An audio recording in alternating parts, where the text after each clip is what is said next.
Hello mech fans and welcome to the Valhalla Club.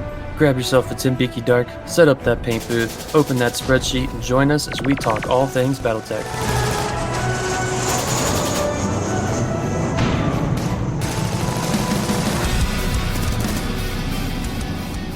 Good evening, everyone, and welcome to the Valhalla Club podcast. Tonight, I am joined by our host, Ben, and a guest host, NCKestrel, also known as Josh, the writer of the Alpha Strike rules, big part on the master unit list, and just a general big voice into the doings of Catalyst Game Labs. Tonight, we are going to pump Josh for information on the upcoming force manuals. The ones we know about now are Davian, Karita, and Mercenaries. And we just want to learn more about these upcoming products from the man himself. So strap in, find something strong to drink, and let's get this thing started. So Josh, welcome to the Valhalla Club. Hey, thanks for having me. For our listeners' benefit, what are the force manuals, and how can players use them?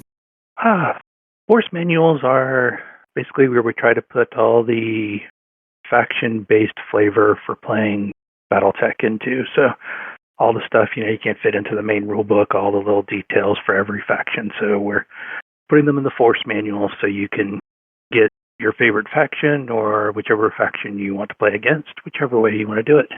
And it'll tell you, the history of that faction, all the stuff you need to know so that, when you're saying you're playing the Federated Sons and you show up at a game and somebody says, I'm going to beat you like at Kentari's, you know what they're referencing.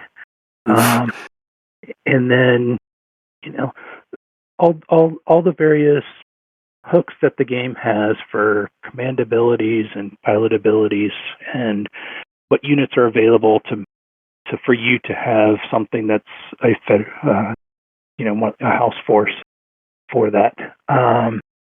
These are set, since Battletech is such a wide time frame, these are specific to that late Succession Wars era, the 3020s, the 3040s, and then into the Clan Invasion, the 3050s is what these will cover.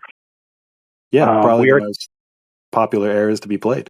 Yeah, and then for the current era, the Ill Clan era, we're going to have a PDF supplemental, an Ill Clan supplemental that is released in after the release of the main book.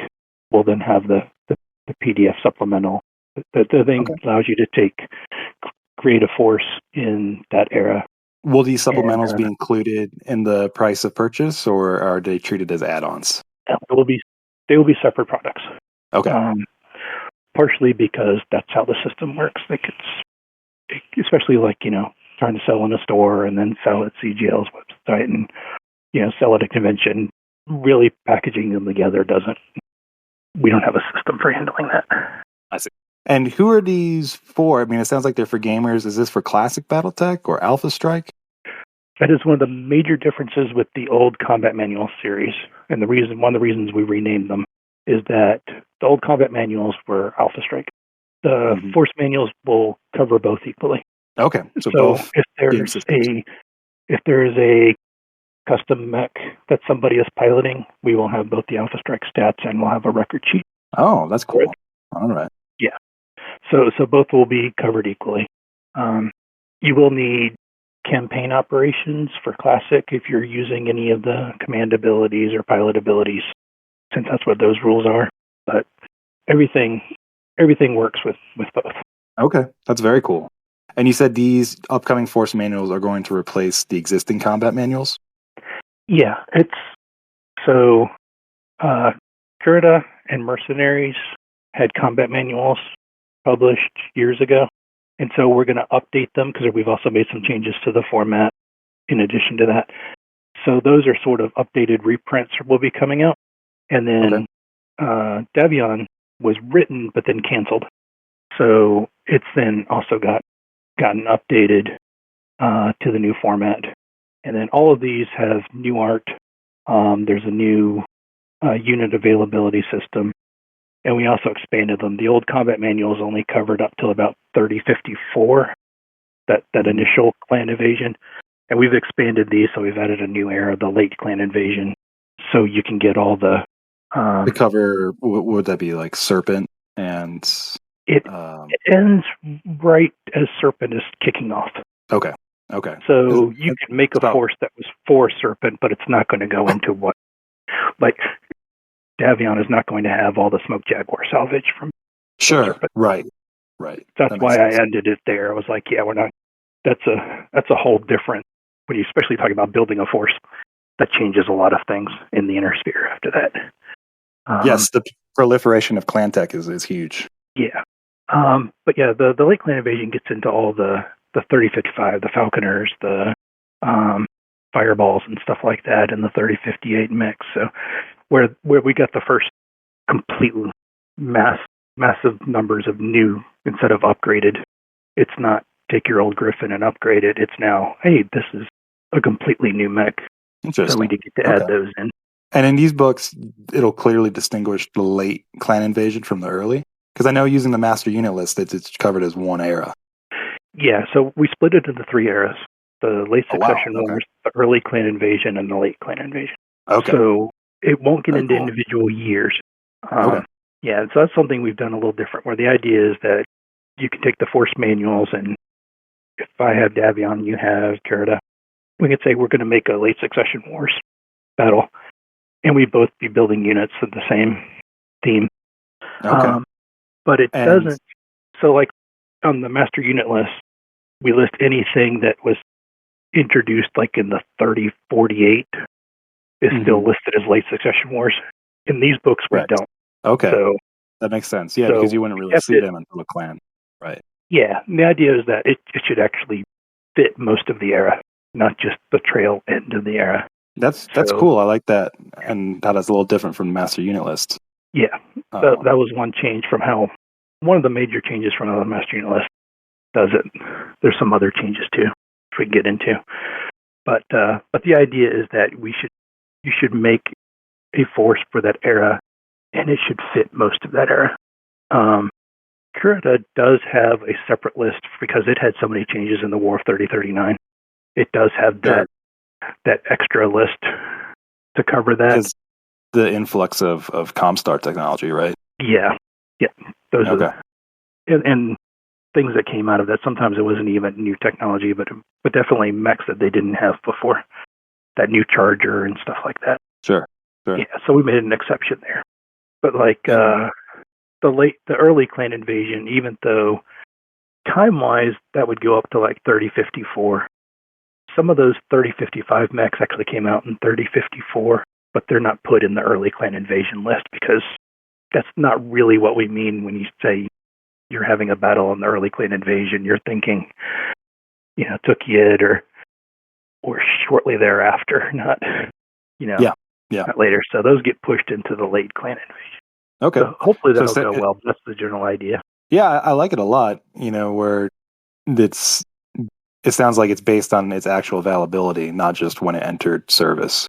It's kind of a little bit more nuanced. While we're talking about it, you said that this also differs from force construction and master unit list in a few different ways. And I think before you mentioned rarity of mechs. Mm-hmm. So while we're talking about force building and kind of in the nitty gritty, can you tell us a little bit more about what people can expect and what new changes they'll see in these force manuals? Yeah. So with the rarity, so both the master unit list and the old combat manuals would say this unit's available to the faction. The combat manuals went a little bit further in saying these ones are salvaged, these ones are from an ally. Steiner sold it to Davion or whatever. And so they should have a little less availability.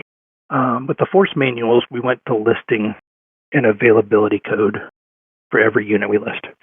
So it's either iconic, common, uncommon, or rare, if it's listed. And then there's some general rules where they're usually per company. The restrictions get doubled if you have 2 companies or 3 or whatever, if you're doing a literally large battle. But you can only have 1 rare per company. You can only have 2 of an uncommon mech. Mm-hmm. And you can't have like more than half your force be uncommon. Okay. So whenever you use the force manual to build a Davion unit, most people should be able to look at it and go, yeah, I think that is a Davion unit. It is more restrictive than some people are used to with BattleTech. Sure. If they want to, BattleTech players are well used to ignoring rules they don't like anyway, especially when it comes to availability. But we wanted to have a structure there where it says, we're telling you this is a faction book for this faction. If you build a force from it, you should not have a company of direwolves coming out of this book saying it's a Federated Sons force. Sure. You should look at it, and you should at least see some units that are expected. But that rarity also gives us options to list lots of other units that normally would not, even in the master unit list, would not be included. Salvage, for example. Right. We can list, and some unusual salvage in there. I'm interested to hear how that kind of coincides with the lore, because a lot of the early BattleTech kind of stories have mechs as being extremely limited, especially some of players' favorite mechs like Marauders and Warhammers. They're supposed to be pretty rare sights. So does that correlate here, where those mechs will be rare and you'll only be having one per company? Well, the idea is still that how many mechs you have is going to be decided by you. That's how big of a game do you want to play. Okay. But if you're playing House Davion and you want to take Valkyries, you can take Valkyries all you want. Sure. You're mass producing them. But if you sit there and say, I want a Grasshopper, yeah, they have them, but you're not grabbing a Lance or a company of them. And if you grab, I don't remember if the Grasshoppers, it's either uncommon or rare, but I don't remember which. It's going to restrict other options, so you can't just sit there and take all of these rares.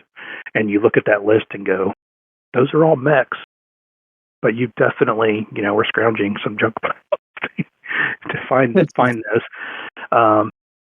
So that's the idea, is that we want to keep that wide availability where, anything could really show up in a BattleTech force for any faction. But that's not an excuse to just grab all of those. Okay. So that was the idea. Plus, even if players don't use the specific rules for that system, I think a lot of players want to know this kind of idea. Like Absolutely. the random allocation tables before that were in books. Players, even if they weren't using random rolls, would look at them to see which ones were more common or uncommon. So I think a lot of players will be interested in that. Yeah, I think that's a really cool change, to make it a little bit more literal. This is extremely common. Blackjack in the late succession wars for Federated Sons, extremely common. But then, like you said, a Grasshopper is going to be a pretty rare sight. Yeah. Off-topic question. Is this, with the release of the force manuals, Josh, do you think this is going to drive some changes in the mole assignment and allotment of units and things, or is the mole going to kind of stay the same the way it is, and the force manuals kind of do their own thing? The initial release of the new master unit list is mostly going to be replicating what it does now, with the addition of the BattleTech record sheets. Should plan to be in there, but most of everything else is going to be very similar. There's going to be some small changes, but not enough that I would go use the new one because it does things differently. There's some small improvements, but it's not huge new features except for the record sheets. After they've got that base built, then we'll be talking about what do we want it to do that's an improvement, and I will definitely be pushing to include the force manual availability system, because that will determine how much people actually use it. Right. Okay. There's plenty of things that you could put in print, and some people will do it, but especially if you've already got a master unit list force builder that does a different system. Right. You're asking people to do a lot of work manually instead of doing something automated. And they may like it, but they might not like it that much. So the combination of needing to get more force manuals so that there's more of a selection of factions that people can choose from, and the master unit list being updated to automate the system, I think are huge as far as reaching that level of success with the force manuals. Yeah, I wasn't aware that the MUL was due for an update. Adding the record sheets to it's going to be huge. Yeah, that's going to be in the upcoming months. Okay. Very cool. Oh, it's awesome. Ben, do you have any more kind of details while we're in the nitty gritty before we move on to the next question? No, I don't think so. I was just curious if we're gonna if the you talked about the early succession war, late succession war, or early clan invasion, late clan invasion being the quote unquote eras in the force manuals. Do you see that as becoming a change to like the current mole availability kind of thing, where it's clan invasion and then it jumps to FedCom Civil War and then it jumps to Jihad? Is that are the force manuals going to drive any of that change, or is that going to stay the same and the force manuals are going to be their own little separate world over there?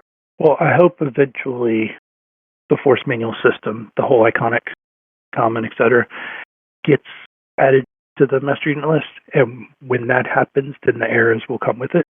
I don't think it'll happen if the force manual rarity codes don't get implemented into the master unit list. I don't think we will split those eras. Yeah, that makes sense. I think they'll come together as a package.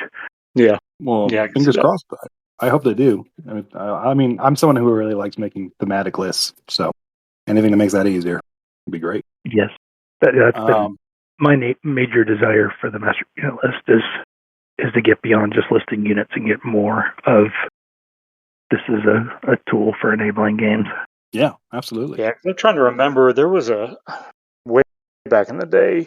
I remember we took something from the forums where they broke down the introduction of every single weapon system by year, and we list and incorporated that into our games from session war type. You had to go and attack a factory just to get a medium pulse or something a certain year, but you couldn't do it until we had things. So it was kind of a neat way to enable the game to kind of progress with the weapons introductions, mech introductions, that kind of stuff. So I always thought that was kind of cool. If we could get the mole to break it down by a year, it's probably a larger task than I'm just saying. It sounds insane. Well, that would be one advantage of getting this force manual system into it, is that we could then incorporate those intro dates that are on the master unit list as well. So that's too much data to put in a print book. Not so much as data, but people can't manipulate it. So they can't sort, they can't filter. When you start getting into individual years in the book and people having to filter tables like that, nobody's going to be doing that. But if we had the era codes in the master unit list, and then the master unit list had when did this mech actually, what year, then you could start saying, okay, we're going to use that system, but we're going to play specifically in 3045. Filter out the ones that are available, not available at that time. And that would definitely help that. But I still think the eras would be a huge jump, because that's what most of the time people are playing. That's what they're thinking about. Mm-hmm. They're not necessarily thinking, they're getting a specific scenario if they want. We're doing, Tikhonov in 3028. That's you're looking at a scenario book at that time, not a faction-wide book. Right. Okay. That answers it. Thank you. Yeah, I'd say so. So the initial three will be Kurita, Davian, and Mercenary. Yeah. Will there Davian will be first, and then Kurita and Mercenaries in that order. Okay. Now, obviously, the Draconis Combine and Federated Sons are, enemies, nemesis. Mm-hmm. Any future releases in the Force Manual series, will that be following kind of the same principle where they'll be paired off like adversaries, like Clan Wolf and Clan Jade Falcon, for example? Well, the next one after Mercenaries will be Invading Clans. So we're going to do all 7 Invading Clans in a Force Manual. So we're expecting it's going to be about double the size of the house books. But yeah, we're working on that one now. That'll be the next one. That sounds awesome. I'm a big Jade Falcon guy. Ben is too. What? We've gotten, yeah, we've split that one because we've had the first three were all written by Jeff Swift. Mhm. And for Invading Clans, in the first one, we've gotten other writers get in.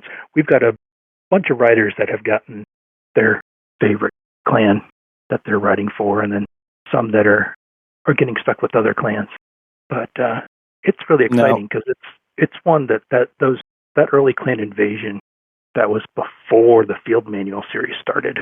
There's a lot of details that are missing. Like, you think those clans are well covered, but some of them are not really covered well at all. Smoke Jagglers. Well, because the Field Manuals came after they were destroyed, so all that information that was in those books just doesn't exist for them. And then some of it, like Wolf went through so many changes by the time the Field Manuals came out, that detailing what they actually had before the Refusal War is cool. Yeah, and that's one of those things too. I mean, you look at the original Wolf Clan source book or the original Jade Falcon source book, and then the Invading Clan source book, where it tried to grab the rest of them and put it in the same type of format, but it just didn't have the space to do it. Like it did with. I mean, Clan Wolf is like detailed down to the star level. Same with Jade Falcon, but most of your other ones, in the Invading series or the Invading Clan source book, that was all the rest of them: Smoke Jags, Ghost Bears, Steel Vipers, and the Nova Cats. So you just didn't get that level of detail that you got with Jade Falcon and Wolf. So it's going to be cool to see each clan to get their own little source book for that piece. Yeah, we've had so many questions as we've gone through it. Cool. I bet. Yeah, the BattleTech fandom is a dedicated fandom. We get our jimmies rustled pretty easily. Things have to be right. Yes, very much so. Now, Swift, for all the, like, you and Ben, people I politely refer to as old fogies, is an old voice in BattleTech. So the Force Manuals have been a long time coming. Can you tell us a bit about their creation and then the process between conception and delivery? And it sounds like it spanned years. Well, yeah. So Caveman was written 7 or 8 years ago. Yeah, 8. The combat manuals were canceled. So the whole thing was written. There was no art. There was no layout, no editing, not even fact check yet. But all of it was written. And then we had been pushing, because the combat manuals and the force manuals have been, Ray Arastia has been pushing them as a concept. They were his concept. He really wanted them, and he was as disappointed they were canceled as pretty much anybody else. So for a long time, we're trying to, figure out when we could get them back in print. But then basically the core game had to get in a better position first. We were trying to sell supplements to a game, particularly for Alpha Strike. We didn't have a box set. We didn't have the player base. Selling supplements to a game you're not selling does not work well. Mm-hmm. On top of that, most people have forgotten about this, but the combat manuals were where the first redesigns of the mechs were released. The original Warhammer, Marauder, Wasp, Shadowhawk, all of those, the redesigns were first done for those combat manuals. And then a game of Armored Combat came out later. And just to clarify, you mean the modern art currently used, but yes, was the new art. So we didn't have the miniatures yet because the box set had to come out later. But yeah, they were doing the work of, Scroggins was doing those. That's when he started redesigning all of them. But the cost of that was being borne by a supplement book. So we just cannot sell enough of a supplement book to pay those costs. Miniatures, they cost enough, they sell enough, they can pay for that redesign work. But a supplement book for Alpha Strike, just there was no way it could afford those costs. So that's what we were looking at. There was a lot of talk at the time about, it's because they're faction books. That's why they didn't sound like they sold as well as any other book. Outside of a rule book, the rule books always sell better. But any source book that we put out, the jihad source books, the plot source books, anything like that, the combat manual sold as well as any of them, maybe even slightly better. Yeah. But they were more expensive because they were paying for all this 3D modeling and this design work. Source supplements don't sell enough books to make that money. So that's why they had to be canceled. It's like they cannot be driving this transformation of BattleTech. A supplement can't do that. We needed a game of Armored Combat. We need the beginner box. We need the Kickstarter from Clan Invasion that brought out all those force packs.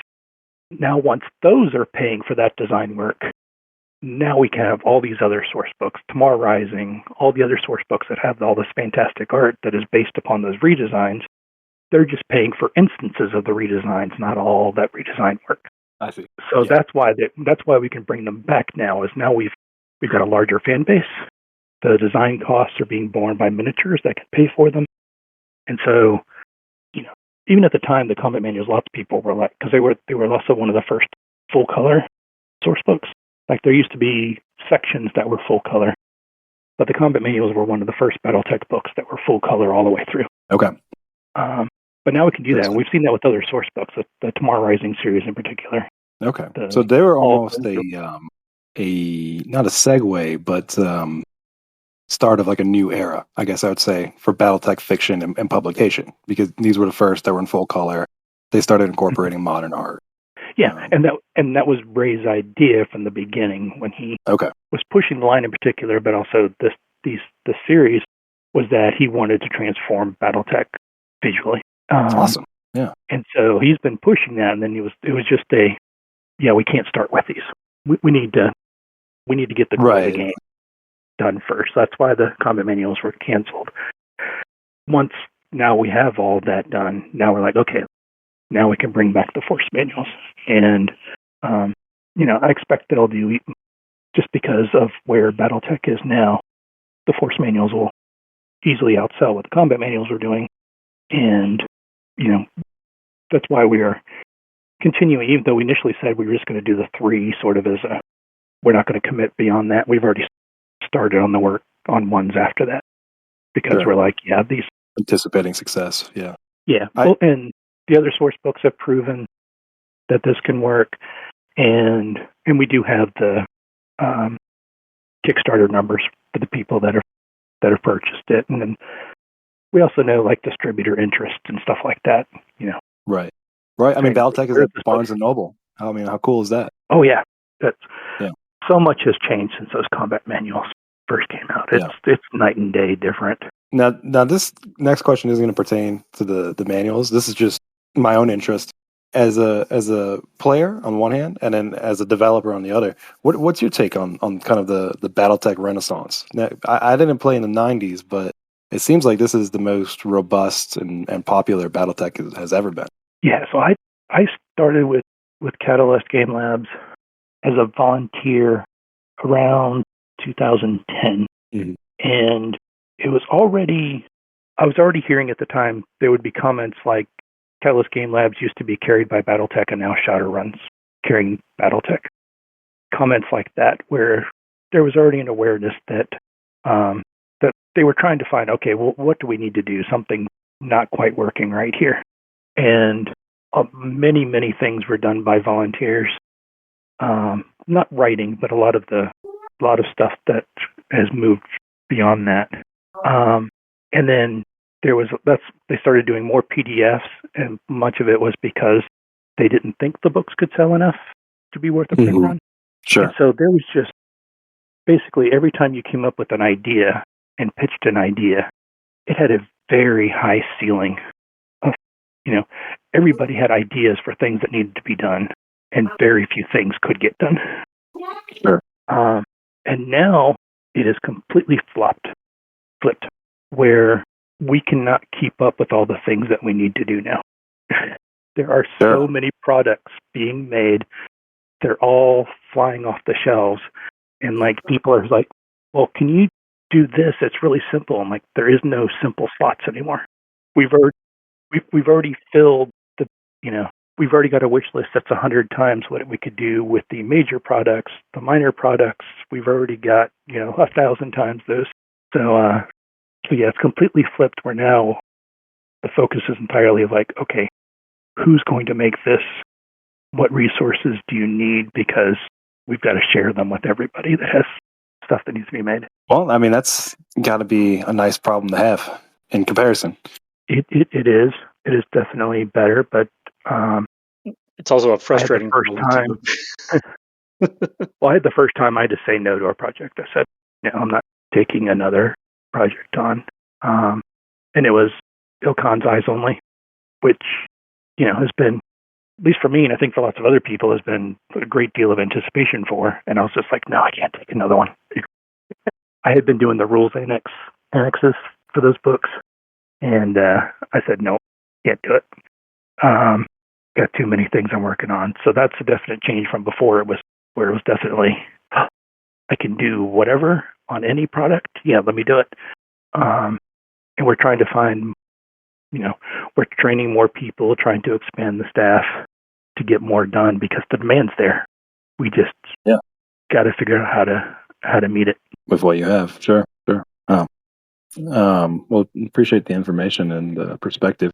Getting back to the force manuals, for the upcoming manuals, what are some of your favorite parts? What are you most excited to see be released to the public and be digested? On a personal level, my favorite part is the Kestrel Grenadiers.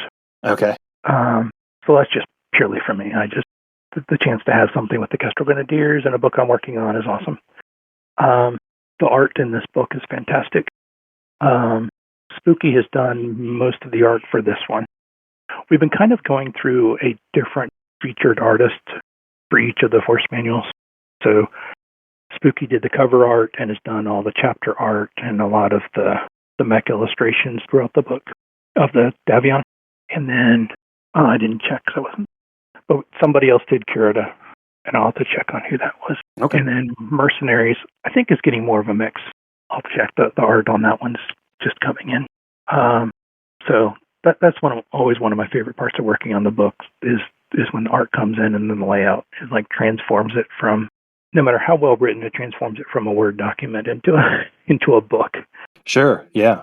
Big change, right? Yeah, I can imagine. Yeah. And then it's something we kept from the old combat manuals is the action at the end that is a painted miniature that shows every paint scheme for every unique paint scheme in that faction. Whoa. So it's something like 50, I think, for Davion. Yeah, so I was going to say that's a lot of paint samples. So it's like a 4-page spread. Are these actual pictures of like painted miniatures, or are these digital renders? They are actual miniatures. Wow, that's a lot of work. Yeah. So there is, and it's kind of interesting because some of them, like the whole Davion Brigade of Guards, we've got two. So we've got the flag, the blue on the outsides, white down the middle, and then red down the very center. And then also the one that's mostly blue with white and red single stripes going down the side.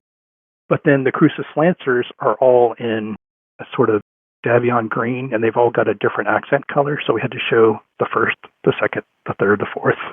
Yeah. So we had to show each of those individually. So some of them get more than others, but if it's got a different paint scheme, no matter how minor the difference is, we've shown each of them. Wow. So there's an example in there. Okay. And some of them are new. Some of them have not been seen before. Some of the academy training cadres have not had paint schemes before. Sure. So those will be new in this book. So that's awesome. We've got some new art for the uniforms.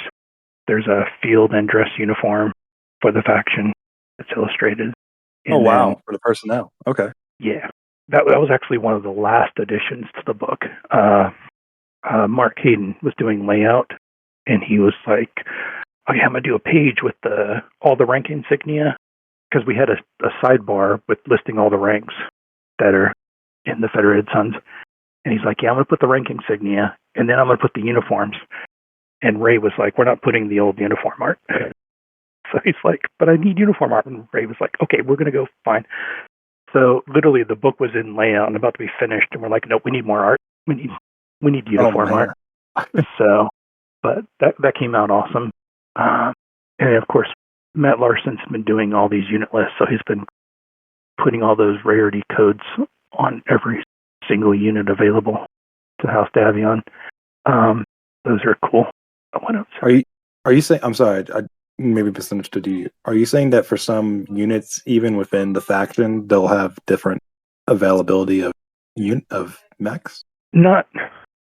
There's a couple regiments that'll say they have some special availability, but no, not whole lists for every regiment. Okay. Sorry, yeah. But just the Crusader 3R is common. The Highlander 733P is a rare salvage mech.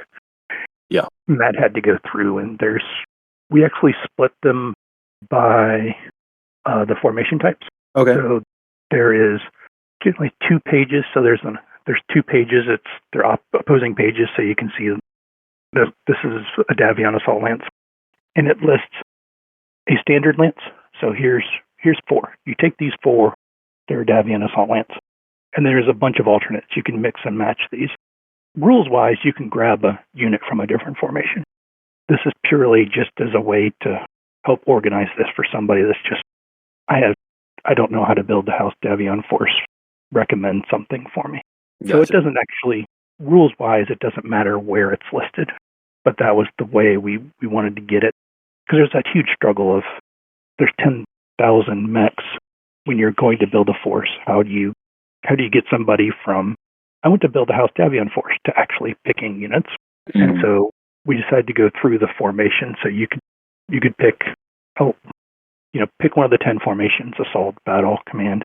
We'll give you an immediate, here's a lance for you.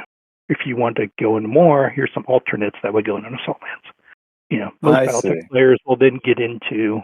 So you basically give players a template, and then from there they can adjust it as they want. Yeah, that's Gotcha. a good way to put it. Yeah, it's like here's art type and here's options. Yeah. That's cool. So all right. So it's not a rules restriction.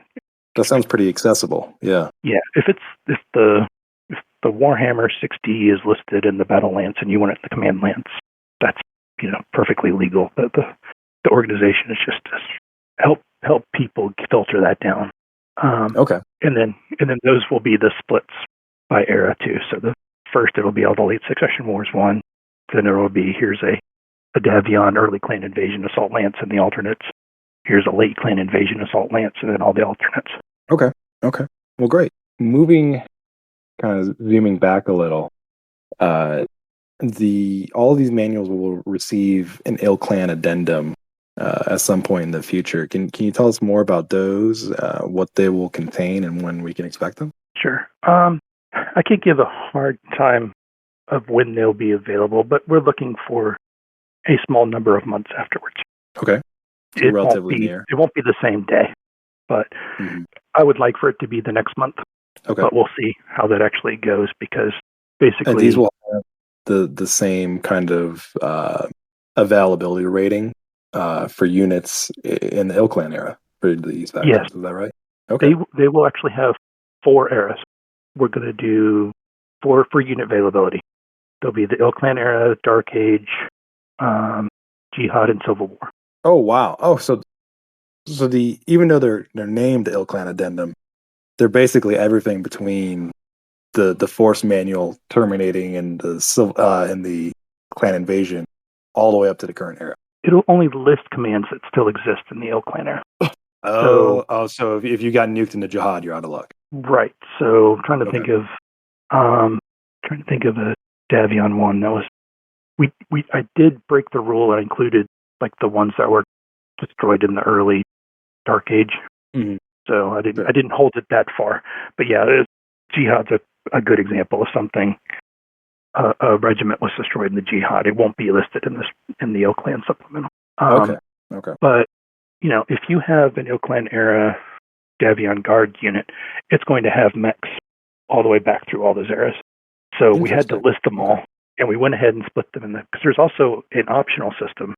We added back the old tech ratings, equipment ratings. Oh, wow. So one regiment may be A rated, a militia unit might be D or F rated. And there's optional rules that say, well, if you're an A rated unit, you have to use half your units have to be from the Ilclan era, and all of them have to be within Dark Age or Ilclan. If you're a D-rated unit, maybe you're allowed to have an Ilclan era unit, but you might be reaching back to the Clan Invasion to pull units for that one.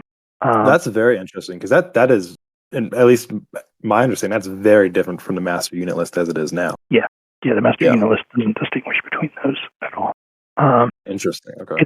It's complicated to build a force that way because now you've added those eras, equipment ratings on top of all the other rules, the rarity codes and all that. So I made it optional, but it's there for players that want to go into that or just want to argue over it.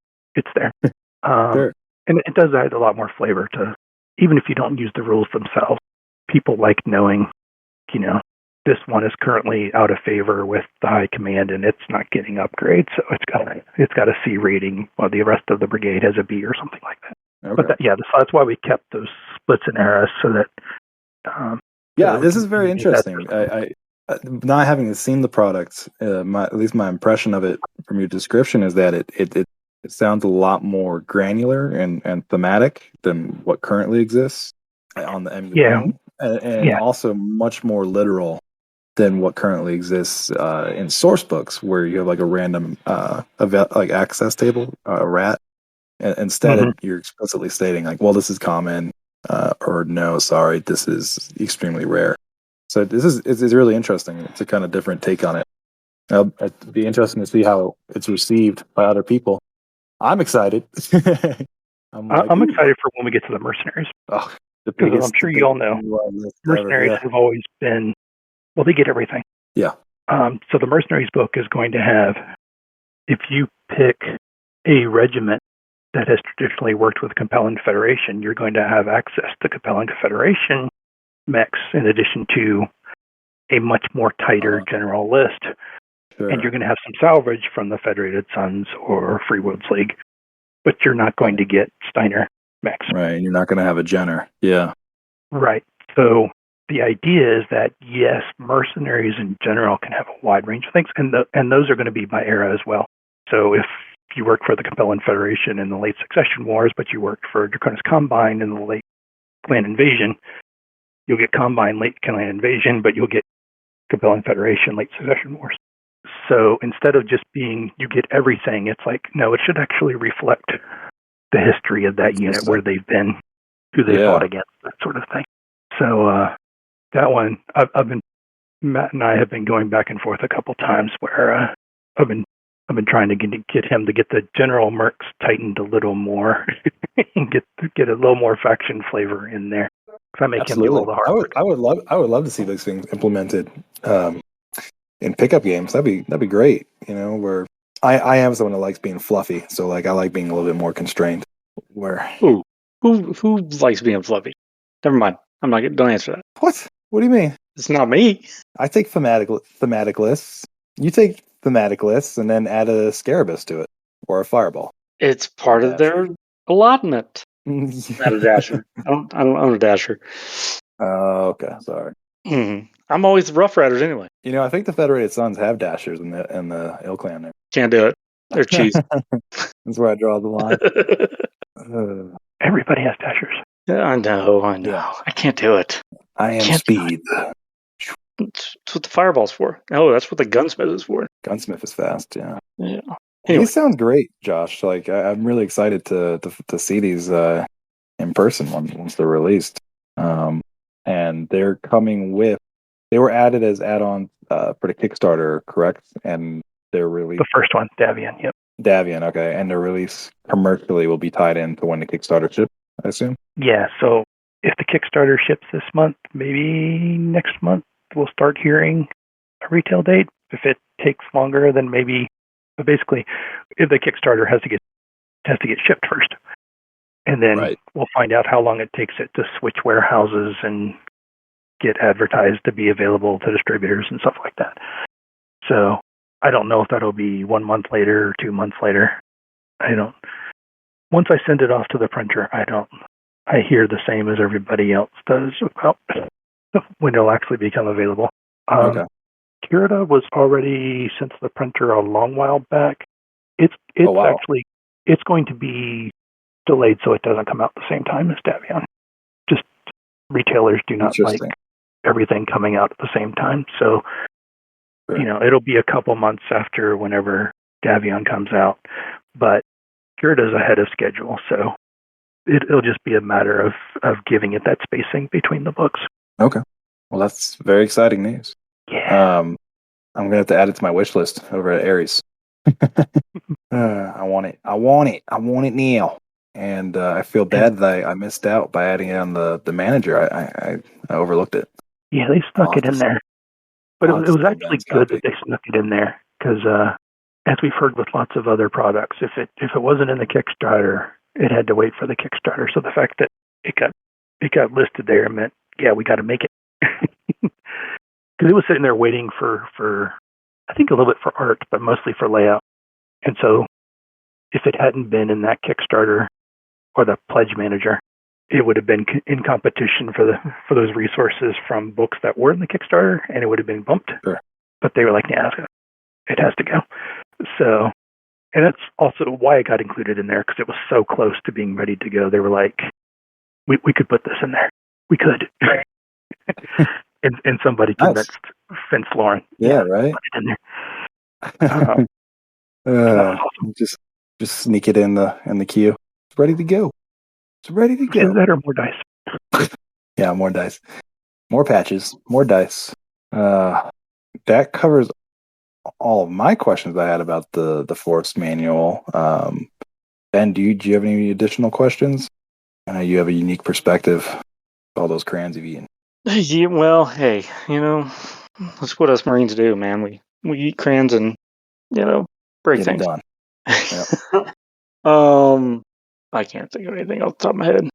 I know I'm a rabid connoisseur of the MUL and all the field manuals and the combat manuals and all that stuff to do my research that I need to do for things that I do. So, How many tabs do you have open on the MUL right now?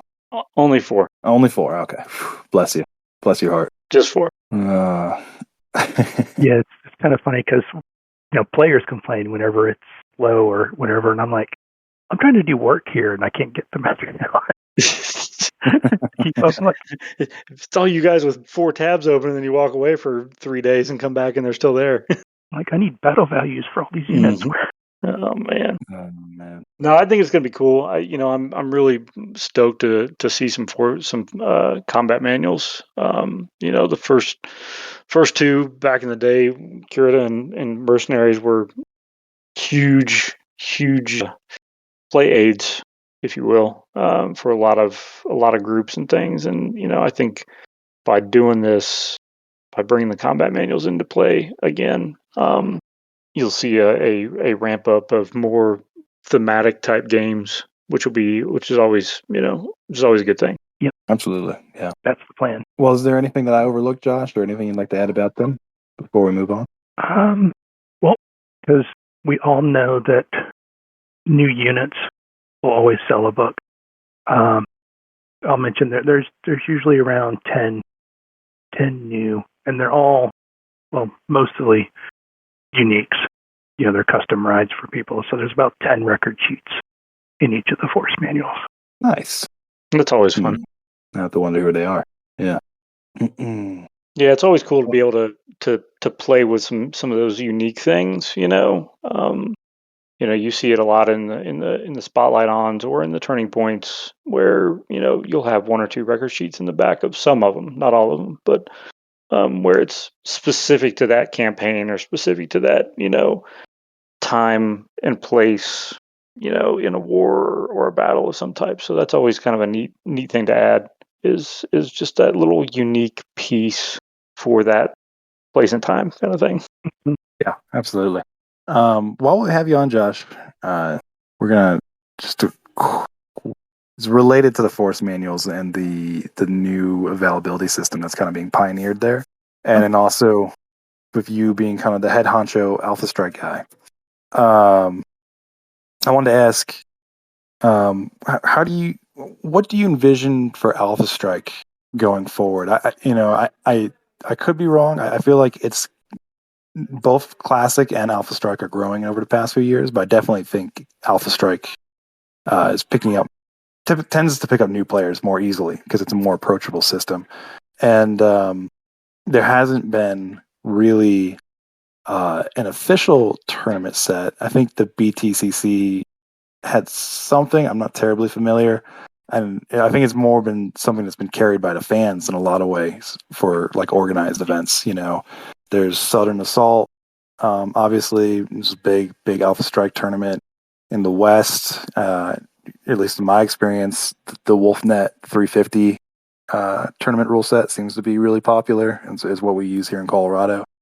And then even going back to the East Coast, you have like DFA guys having their own little kind of like scenario packet and what have you. And so it's all, but up until this point, it's all been unofficial. And now, I think, at least my impression is you're trying to change that a little bit. You have this release of the beta open play kit that you just put up together and released.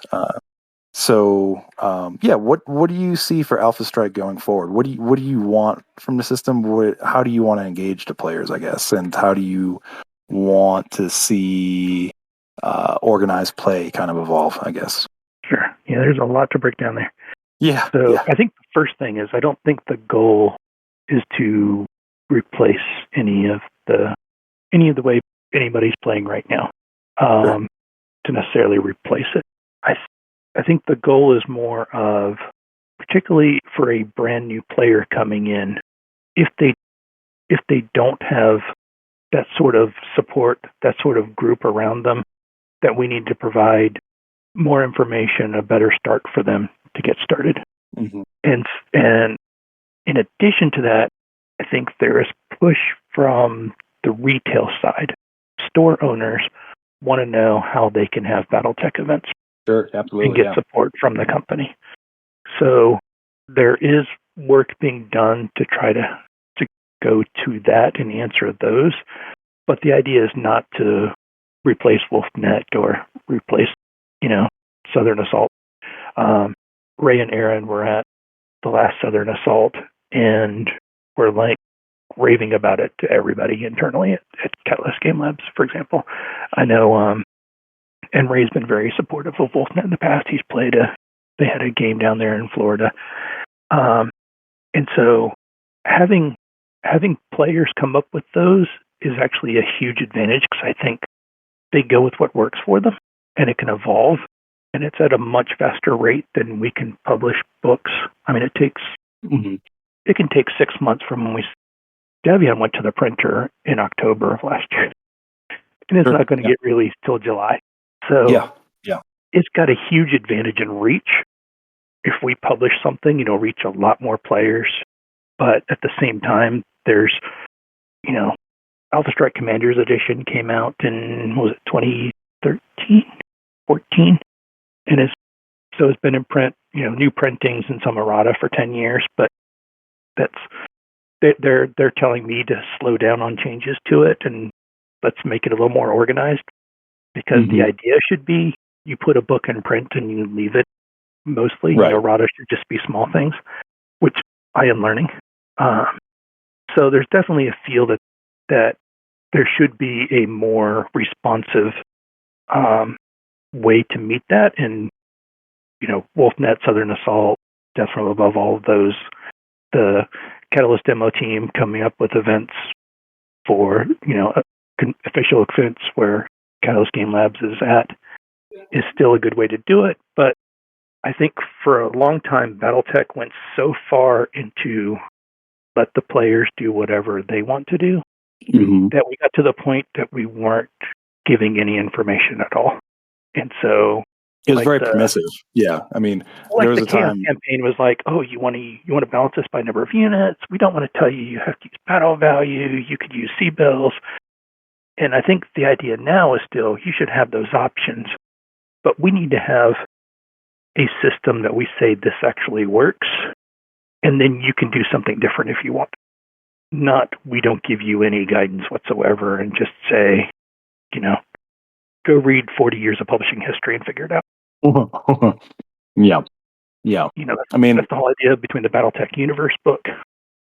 We need to get people away into the game where, like, if you were to introduce somebody to BattleTech, you would have somewhere to point them and say, here's how you go learn the lore. Here's how you learn how to play the game. That's the goal, is to have that on ramp instead of immediately going into figure it out. sure. Yeah, sometimes the sandbox becomes overwhelming. Yeah. So that's the goal, and that's where that pickup format beta came from, is that we want to have more guidance at the beginning of the rule book, because right now it gives you a little bit of lore overview and immediately jumps into roll for initiative. Right. And but I don't have I'm where do I put my miniatures? So we need to do more of that, which honestly, at the time when the Alpha Strike rulebook, that first one came out, the whole goal was, you have all these BattleTech books, here's how you play Alpha Strike with it. So the idea was you already know BattleTech. You just need the Alpha Strike rules to play it. You Sure. know, you're using whatever, McCarran's Armored Cavalry source book from the 80s or 90s, whenever that was, and you want to play that with Alpha Strike. You just need to basically pierce the rules to convert it. But Alpha Strike has come a long way since then. We do have people coming in. This is their introduction to BattleTech, and we really don't do a good job of telling them how to start that. The box set started that. Aaron actually came in while we were making the rule book for that, and he's like, I got a big issue I need y'all to tackle with this first. This is our on-ramp into playing Alpha Strike. You've got to tell people how to start a game. So that's probably our major goal. The flip side of that also is I'm trying to figure out ways to get all the many BattleTech writers who are not necessarily as into Alpha Strike, but have 20 or more years of experience in BattleTech, how to do the same things in Alpha Strike that they do in BattleTech. They're used to putting map sheets in a table. When they build a scenario, here's the map sheet you use. The hard part there is convincing them to use the map sheets that are available now. With Alpha Strike, it's, you put terrain. We haven't really given them directions on how to tell people how to set up an Alpha Strike table. Mm-hmm. So that's a major part right now, is sort of building out that, even within Catalyst Game Labs, that process, because we don't have the 40 years of history in that particular end. Sure. Yeah. Yeah, that was definitely a change for me after being a long time Classic player. I really didn't learn anything about Alpha Strike until 2020, I think, 2019, somewhere in there, when I got with Andrew Kroll, and he walked me through it, and I was like, okay, I kind of get it. And I was like, all right, where's the maps? He's like, you don't need a map, you just do this. I was like, oh, okay, all right, that's a interesting way, but now I don't have to cart around maps. I don't have to cart around other stuff, but I can use whatever I need to for terrain. Going back to the beer and pretzels and bottle caps game. Yeah, here's a pile of stuff. Throw it on the table. Yeah. Just want to say that Ben has beautiful terrain that he's slaved over, I'm pretty sure.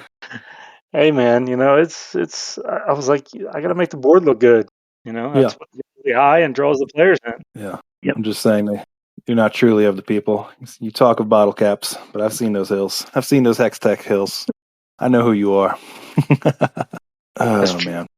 I will say, like, big advantage for Alpha Strike, in terms of like putting events on and growing the community, is it has a way higher eye appeal, being in 3 dimensions, and the maps being more engaging. Like, at least in my experience, it really tends to pull people in when you have a cool table set up, hills and forests and buildings. So and I think that's also partially what's driving the Wolfnet events, the Southern Assault, is it's visually appealing. You go to one of these and you wander around, and like, there's battles going on here. This is awesome. Yeah, and you just especially walking into a game store, the old days of throwing a couple map sheets down and running some mechs on them. It's it works. Everybody kind of knows what it is, but the draw is to terrain, to 3D stuff, to units you can see and move around, and you don't have to kind of conceptualize what the map would look like if it was 3D, And so I think that's where talking with newer players at our local events and national events and stuff, it's always the case that you can tell people that just walk by a row of tables that are just map sheets and minis on it, and you can tell the players that pause at a 3D terrain map, whether it's any other game system. Hell, we saw it at Genghis Khan out here in Denver last year with the I think it was the X-Wing guys. They had like light up billboards on their terrain. They had like moving stuff, and I was like, holy smokes, you guys went all in with this terrain thing. So I think that's where you get that draw from seeing that piece of it, and it's very difficult to do that with Classic compared to Alpha Strike. Yeah, we're certainly seeing more three-dimensionality in Classic, the taking the map sheets and making hills and stuff to match them. But that's actually where the origins of Alpha Strike came from. Was a lot of it came from the camo specs side. Mm-hmm. The artist there saying, "Hey, we're making these beautiful miniatures. I want to play on a battle that actually matches that." So that a lot of the early push for Alpha Strike to exist came from that side of the house, sort of internally. That makes sense. Yeah. I mean, you spend as much time painting your minis as those guys do. You're like, well, you gotta the make very it all pop. Still Quick Strike, the very first Gen Con events, I think, were literally billed as Camo Specs Presents, and they painted all the minis for them. Most people still hadn't heard of it yet, so not as many people had signed up for it as for some of the other events. And this was also, before this whole renaissance, where now every table gets filled, you just put the word Battletech on it. That they had full camo specs painted armies on both sides, playing what is now Alpha Strike on nice terrain boards and everything. And that was actually, I came out of that, and that's when I started writing the rule book, because Quick Strike didn't really have a rule book. It was a short little cliff notes. Use these Battle Force rules, use these rules. And I came back from that and said, but I need an actual rule book for this. I can't keep look up this rule from that book, look up this rule from this book, and I need a rule book. That's what started it. My involvement. Praise be to Josh. Yeah. That was an interesting experience doing that.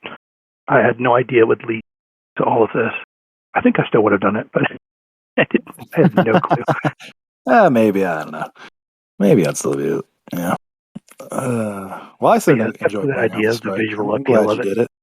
It's a fun game, especially once you start activating by formations, activating by a lance at a time, and you have objectives and time limits. That really, for me, is what takes Alpha Strike to the next level. Is lance activation and like objectives with time limits. That makes it so fun for me. Yeah, I've seen a lot more objective play. Like it's been in Classic, but I think there was a lot more just put two armies and last man standing wins. I've seen a lot more objective play in Alpha Strike, and I really love that. It's fun.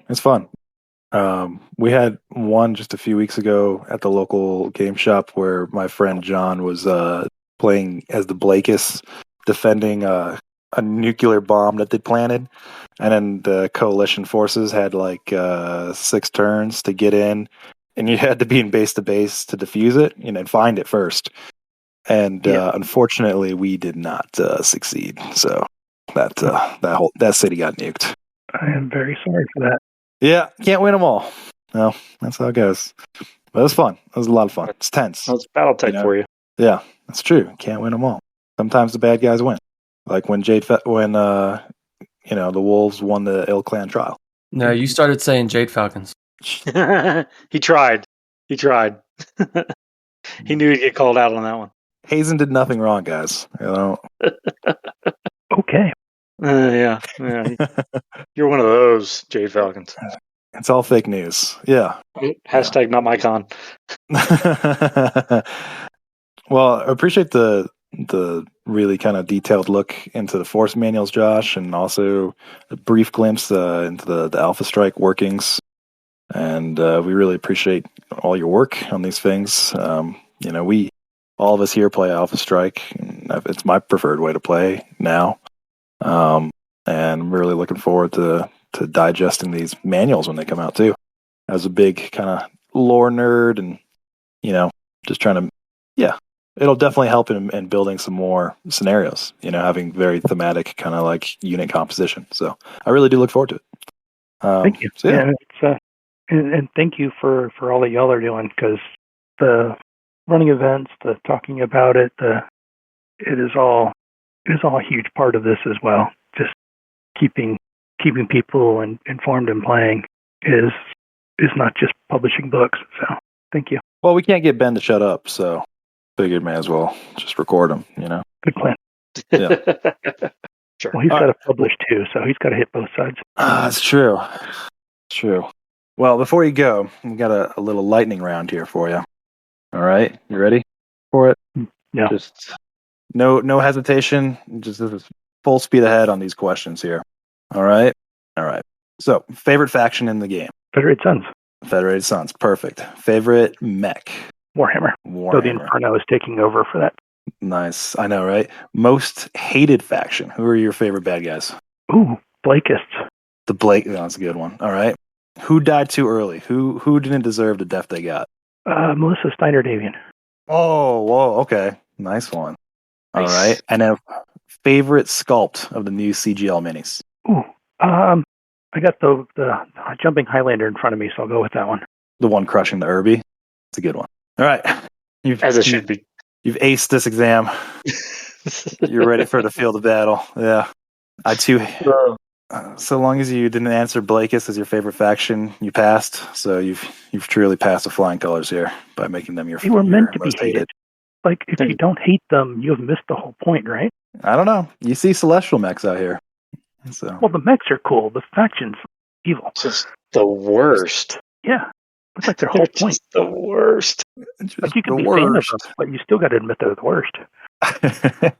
Well, it's a real pleasure having you on, Josh, and we really appreciate your work, diligence, and giving us a kind of a look behind the scenes of how it all comes together. You're welcome. So thanks for joining us for the past time, and to our listeners, hope you enjoyed. And Do you have any shout-outs? Shit-faced yet, then you should put a couple back, because that's what we do here at the club. Shout-outs? Well, you're our guest here, Josh. Do you have a shout-out? Tried to mention everybody. Did I miss anybody? See, I got Matt, Jeff, mentioned Mark, mentioned artists. Oh, I should thank Keith and particularly Keith, because he's the one that dragged me into this. Keith Hanzadel is the one that first got me involved with Catalyst Game Lab, so I'm going to give a shout out to him. It's all his fault. Nice. All right. Well, and Ben, how about you, buddy?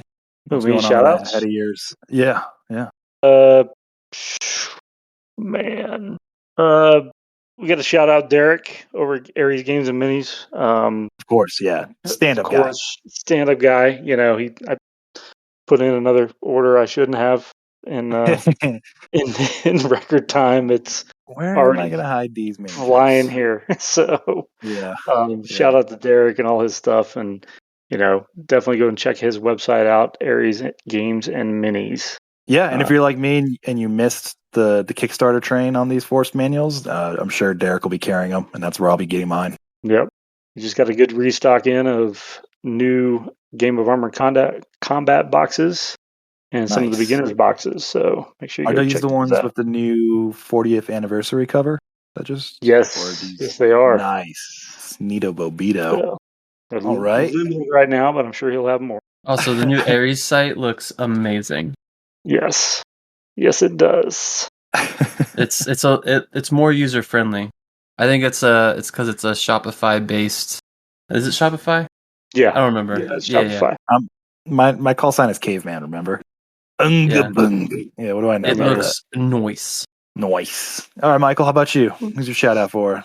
this month? My shout out's going to be for Brent from Oh Ma'am for joining me on the our interview with Russ. Oh yeah, Man, we that were was we were our last geeking out, recording. man. That was a lot of fun. And That's then awesome, man. Seth's running through MechWarrior 5 Mercenaries, the campaign, getting whoever joins him. They're actually in in Dropship 1 right now, going through the campaign as a full lance of co-op teammates. So he's streaming all that because he's never That's done the cool. campaign before, so he's doing all that before the new game drops.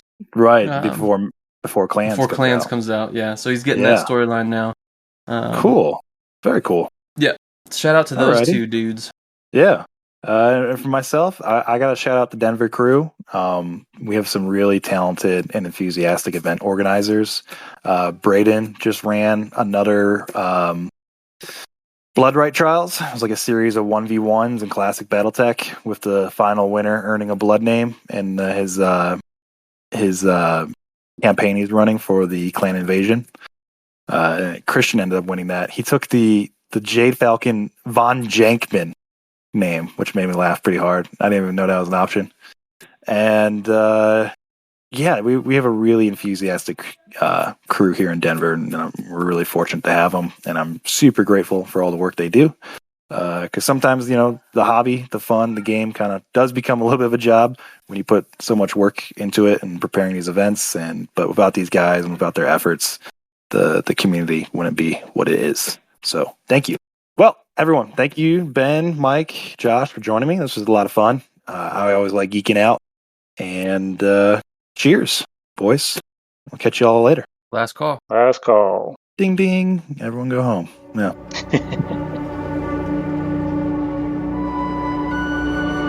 Thanks for joining us today in the Valhalla Club. If you'd like to hang out with us and many other Battletech podcasters, then be sure to join our Discord. Link is in the description. Special thanks to our sponsor, Ares Games and Miniatures. Ares is the premier online retailer for all your Battletech needs.